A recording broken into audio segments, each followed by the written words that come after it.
had to go help my mom return back here. Ate lunch there, had lunch, dinner, did whatever. Was going to like Tim Hortons for coffee, and there was a lot of noise. And I'm like, what the? Somebody's getting hurt. Holy shit, what if it's a knife or gun? So I'm like, oh my god, I gotta go save somebody. Mom, stay here, hold that. Everybody, there was about 30, 50 people, onlookers.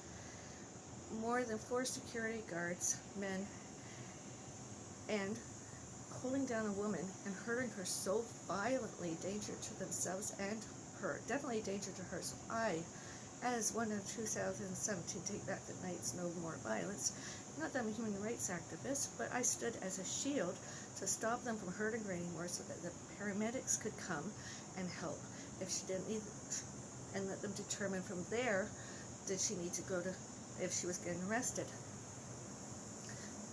One security guard assaulted me. I did report that later. I did contact the police about that later. They continued to pursue hurting her more. I did phone for the police. I did phone for an ambulance to help her, because they should, if she was guilty of anything and or accused, there's security cameras, there's security videos, there's enough witnesses. They didn't have to proceed to hurt her.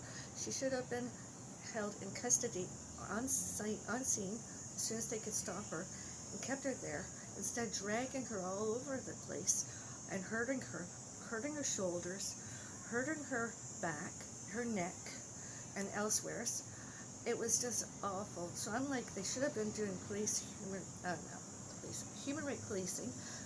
To start off with, they should never have been violent. It's 2021, so all times they touched her was wrong. All times they yelled at me and touched me, wrong. All times they didn't give her human rights, wrong. I did step aside eventually, and then they proceeded to hurt her more.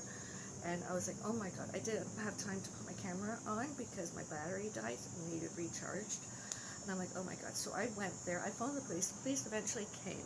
2 more security guards came. Didn't ask for them. And one was like, what do you want? Kind of like, not exactly that. And I said, I don't want to talk to you. I want the police officer. I called for police. He's like, you don't want to talk to me? And I'm like, no. And then he started to say something, and he was like, oh, you don't want to talk to me? And I spoke to the police, showed my arm, did ask if I wanted to go to the hospital. I declined. I did confirm it was not her, the accused.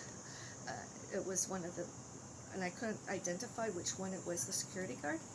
And eventually, the police officer and I spoke, and he said there would be videotape and or photographic evidence that was recorded.